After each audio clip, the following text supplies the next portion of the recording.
Hello students, मैं हूं पूनम। आज हम करने वाले हैं क्लास 10 की इंग्लिश असेसमेंट वर्कशीट नंबर 1, जिसकी डेट है बच्चों 26 जुलाई 2021। ठीक है, ये आपके असेसमेंट है बच्चों।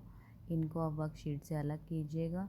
ठीक है, इसकी एक अलग से कॉपी बनानी पड़ेगी आप लोगों को। इसको अलग से कॉपी में बना के उसमें नोट डाउन कीजिएगा, जिससे आपको आगे इनको करने में, दोबारा से रिवीजन करने में आसानी होगी। ठीक है, चलिए देख लेते हैं फर्स्ट क्वेश्चन में क्या दिया हुआ है इन्होंने। Darken the circle against the correct option of the following question with the pencil और पेन। ठीक है, ये हमें कुछ यहाँ पे क्वेश्चन दिए हुए होंगे, आगे उन्हें हमें क्या करना है, करेक्ट ऑप्शन पिक करके उसको हमें क्या करना है, डार्कन सर्कल को हमें क्या कर देना है, डार्क कर देना है। ठीक है, किससे, पेंसिल या पेन की हेल्प से। चलिए देख ली आगे क्या दिया इन्होंने। Read the following passage and answer the questions first to fifth. हमें फर्स्ट टू फिफ्थ के क्वेश्चंस के आंसर देने हैं कब, जब हम ये पैराग्राफ पढ़ लेंगे। उसके लिए हमें पैराग्राफ पढ़ना पड़ेगा, फिर हमें इसके ये आंसर देने पड़ेंगे। ठीक है, चलिए पढ़ लेते हैं क्या दिया हुआ पैराग्राफ में हमें ये।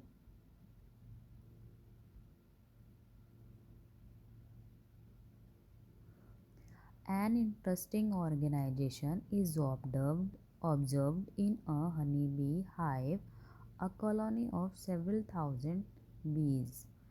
ठीक है, क्या बोला है बच्चों इन्होंने, इन्होंने बोला है एक इंटरेस्टिंग ऑर्गेनाइज यानी कि एक संस्था is observe in a honey bee hive. यानी कि जो हनी बी क्या होती है बच्चों, मधुमक्खी। हाइव मीन्स क्या होता है, उनका मधुमक्खी का जो घर होता है, उनका जो छत्ता होता है, उसमें एक इंटरेस्टिंग मीन्स रुचिकर ऑर्गेनाइजेशन संस्था ऑब्जर्व की जाती है, यानी कि अनुमान की जाती है। क्या, a colony of several thousand बीज, यानी कि अंदर उसके अंदर थाउजेंड यानी कि हज़ारों मधुमक्खियाँ की क्या है, कॉलोनी होती है। ठीक है, उसकी जहाँ मधुमक्खी रहती है उनको क्या बोलते हैं बच्चों, कॉलोनी बोलते हैं। ठीक है, चलिए आगे देखिए। Only one bee in the colony lays egg. ठीक है, केवल एक मधुमक्खी जो होती है वो इनमें से क्या करती है, अंडे देती है। ठीक है, this bee is called the queen bee. उस मधुमक्खी को क्या कहते हैं, क्वीन बी बोलते हैं, यानी कि वो रानी मक्खी बोली जाती है। आगे देखिए, all the other female bees are worker bee. जो बाकी हुई हमारी मधुमक्खी होती है वो क्या होती है बच्चों, वर्कर बी होती है। ठीक है, उनका काम क्या होता है, वर्क करना होता है। उनका वर्क क्या करना होता है, ये हम आगे पढ़ेंगे। Their main job is to build the hive. ठीक है, उनका मुख्य काम क्या होता है, जो हाइव होता है उसको बिल्ड करना होता है, यानी कि बनाना होता है। Next, look after the young and feed the queen bee adequately to keep her healthy so that she can lay egg। उनका दूसरा काम क्या होता है, लुक आफ्टर द यंग, छोटों को ध्यान रखना होता है। फीड द क्वीन एडिक्वेटली, और जो रानी मक्खी होती है उसको हेल्दी रखने के लिए, ताकि वो क्या दे, अंडे दे सके, उसको उन्हें खाना भी खिलाना होता है। ठीक है, अब आगे देखिए। A queen bee lays thousands of eggs. जो हमारी क्वीन बी होती है वो थाउजेंड एग्स के आसपास अंडे देती है। ठीक है, the fertilised eggs hatch into female. यानी कि जो फर्टिलाइज एग होता है वो किस में चेंज हो जाता है, वो फीमेल्स में चेंज होता है। While the unfertilised egg give rise to males. ठीक है, जो अनफर्टिलाइज एग होता है वो किस में चेंज हो जाता है, मेल्स में चेंज हो जाता है। और उसको क्या कहा जाता है बच्चों, उसको ड्रोन कहा जाता है। ठीक है, it is the job of the worker bees to maintain the temperature of the hive at around 35 degree Celsius to incubate the eggs। ठीक है, और इन वर्कर मक्खी का काम क्या होता है, टू मेंटेन द टेम्परेचर, यानी कि जो हाइव का जो टेम्परेचर है उसको भी मेंटेन करना इनका काम होता है। क्यों, क्योंकि जो एग्स है वो उसके अंदर होते हैं, तो वो कैसे फर्टिलाइज हो गया, अनफर्टिलाइज हो गया, ये ध्यान रखना किसका काम होता है, ये वर्कर मक्खी का काम होता है। ठीक है, ये था हमारा पैराग्राफ, किसके ऊपर था ये बच्चों, ये बीज के ऊपर था। ठीक है, अभी आगे देखिए, इसी से रिलेटेड हमारे क्वेश्चंस आएंगे, इनको हमें सॉल्व करना है। जैसे देखिए फर्स्ट क्वेश्चन क्या दिया, अभी हाइव इज इंटरेस्टिंग बिकॉज ये क्या होता है, अभी हमने पढ़ा था क्या होता है, इसके अंदर एक ऑर्गेनाइजेशन होती है, तो ये क्या है, इट इज़ वेरी ऑर्गेनाइज्ड, ये बहुत ऑर्गेनाइज्ड होता है, ठीक है। Eggs in the hive are laid by, किसके द्वारा दिए जाते हैं बच्चों, हमने पढ़ा था वो किसके द्वारा दिए जाते हैं, क्वीन बी के द्वारा, ठीक है। एक ही मक्खी थी ना जो कॉलोनी में एग देती है, तो वो क्या थी बच्चों, क्वीन बी, तो इसका आंसर क्या हो जाएगा, डी, ठीक है। जल्दी से नोट डाउन कीजिए, फिर हम आगे बढ़ते हैं। क्वेश्चन नंबर 3 क्या है बच्चों, क्वेश्चन नंबर 3 में, चलिए रीड आउट करते हैं। The main job of the female बीज इज, अब उनका फर्स्ट हमने पढ़ा था, उनका मेन जॉब क्या होती है, टू बिल्ड द हाइव, यानी कि हाइव को बनाना उनका फर्स्ट वर्क होता है, ठीक है। और to look after the young, ये भी उनका काम होता है। टू फीड द क्वीन, ये भी उनका काम होता है। टू कीप द क्वीन, ये इसमें मेंशन नहीं है। तो बच्चों उनकी जो फर्स्ट मेन जो जॉब थी वो क्या थी, टू बिल्ड द हाइव, तो इसका आंसर क्या हो जाएगा बच्चों, इसका आंसर हो जाएगा ए, ठीक है। नेक्स्ट आ जाइए, fourth, a drone grows into a male bee, अभी हमने पढ़ा था उनको क्या कहा जाता है, मेल बी बोला जाता है, ठीक है। जो हमारे अनफर्टिलाइज्ड एग्स होते हैं उनको ड्रोन बोला जाता है, और किस में चेंज होते हैं वो मेल बी में चेंज होते हैं, ठीक है। अब आगे देखिए, find a word from the passage which means the same as enough, अब इनमें से जो हमारा वर्ड है एडिक्वेट, इसका सेम मीनिंग होता है बच्चों इनफ, ठीक है। चलिए आगे देख लीजिए, क्वेश्चन नंबर 2 इस पे आ जाइए। क्वेश्चन नंबर 2 में इन्होंने क्या बोला है, इन्होंने बोला है choose,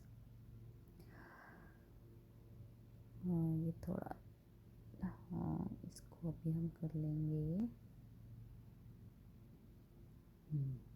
choose the correct determiner and darken the circle against it, अभी हमें इनमें से जो करेक्ट डिटर्मिनर है वो हमें देखना है और हमें उसे टिक कर देना है, ठीक है। चलिए पढ़ते हैं, क्या बोला है इन्होंने, Raveena has dash doubts in the chapter so she will be back soon, Raveena को क्या है, चैप्टर में क्या है, डाउट्स है। अब मैनी डाउट्स है, कई डाउट्स होंगे उसको, एनी मीन्स होता है कोई, सम मीन्स कुछ, मच मीन्स होता है कुछ या इस टाइप से, मतलब मच, हाँ।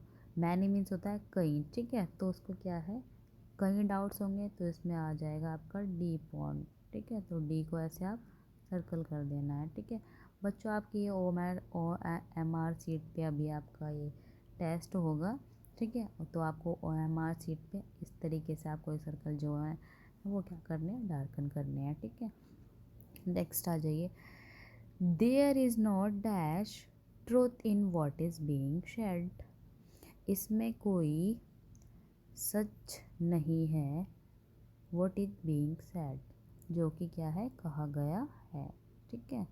तब देखिए इसमें क्या आ जाएगा बच्चों, इसमें क्या आ जाएगा हमारा मच, जो हमारा सच है वो काउंटेबल नहीं है, तो इसमें क्या आ जाएगा हमारा मच, ठीक है। चलिए नेक्स्ट आ जाइए, dash has been done to save trees in the forest, अब much has been done to save trees in the forest, जंगलों में बहुत अधिक किया गया है, क्या करने के लिए, सेव ट्रीज़, यानी कि ट्रीज़ को बचाने के लिए, ठीक है बच्चों। ये थे आपके क्या डिटर्मिनर, फर्स्ट में आ जाएगा हमारा मैनी, क्योंकि उसको क्या है, कई डाउट्स है तो अकाउंटेबल है, तो इसमें मैनी आ जाएगा हमारा। अब यहाँ नेक्स्ट, ट्रूथ हमारा अनकाउंटेबल है, तो इसमें हमारा आ जाएगा मच। नेक्स्ट भी हमारा जो ट्रीज़ के लिए बहुत अधिक किया है, तो इसमें आ जाएगा हमारा मच, ठीक है। थर्ड पॉइंट पे आ जाइए, थर्ड में इन्होंने क्या बोला है, थर्ड में इन्होंने बोला है choose the correct relative pronoun and darken against it, अभी हमें इनमें से रिलेटिव प्रोनाउन फाइंड आउट करना है। चलिए पढ़ लेते हैं क्या बोला है उन्होंने, my neighbour dash remains very quite really help me in my time of need, यानी कि मेरे पड़ोसी ने मेरा जो पड़ोसी है रिमेन्स वेरी क्वाइट, यानी कि बहुत शांत रहता है, रियली हेल्प मी, उसने मुझे बहुत मदद की है, इन माई टाइम ऑफ नीड, यानी कि मेरी ज़रूरत के समय पे उसने मेरी बहुत मदद की है। अब बच्चों हम जानते हैं जो पर्सन के लिए यूज़ होता है वो हमारा हु यूज़ होता है, ठीक है। तो माई नेबर हु, जो रिमेन्स वेरी क्वाइट, जो बहुत शांत रहता था, really help me in my time of need, यानी कि उसने मेरी ज़रूरत के समय पे बहुत मदद की है, ठीक है। नेक्स्ट आ जाइए, the fruit dash I plucked was the most juicy and sweet, यानी कि फ्रूट यानी कि फल जो क्या है मैंने तोड़ा है वो क्या था, बहुत जूसी और मीठा था, ठीक है। अब देखिए वेयर का मीनिंग क्या होता है बच्चों, वेयर का मीनिंग हो जाता है हमारा कहाँ, तो ये तो बिल्कुल भी नहीं होगा। नेक्स्ट वैन क्या होता है हमारा, वैन किसके लिए होता है, ये वैन हमारा टाइम के लिए यूज़ होता है, यानी कि कब। अब इसका हिंदी मीनिंग क्या हो जाएगा कब, तो ये भी नहीं होगा, ठीक है। नेक्स्ट हु अभी मैंने आपको बताया ये किसके लिए यूज़ होता है, ये हमारा पर्सन के लिए यूज़ होता है, ठीक है। तो ये भी बिल्कुल भी नहीं होगा। लास्ट बचता है हमारा क्या, विच। अब विच हमारा किसके लिए यूज़ होता है, वस्तुओं के लिए यूज़ होता है, ठीक है। तो इसमें फ्रूट भी एक वस्तु है, ठीक है। तो यहाँ पर आ जाएगा विच, यानी कि द फ्रूट विच, यानी कि जो कि, ठीक है। विच का मीनिंग क्या हो जाता है बच्चों, जो कि। तो इसका आंसर क्या हो जाएगा हमारा, इसका आंसर हो जाएगा हमारा डी, यानी कि विच, ठीक है। 9 का हमारा आंसर क्या था, हु। 8 का था हमारा मच। 7 का था हमारा मच। और 6 का था हमारा मैनी, ठीक है। ये हमारा डिटर्मिनर और ये हमारे रिलेटिव प्रोनाउन, ठीक है। ये थी बच्चों आपका आज का असेसमेंट नंबर 1 क्लास 10th के लिए, ठीक है। ऐसे ही आगे असेसमेंट सॉल्व करने के लिए बच्चों मेरे चैनल को सब्सक्राइब करना मत भूलिएगा, ठीक है। और मेरी वीडियोस को लाइक करना भी मत भूलिएगा, जिससे कि आप क्या है टाइम पे वीडियो प्राप्त कर पाएंगे, ठीक है। चलिए थैंक यू बच्चों।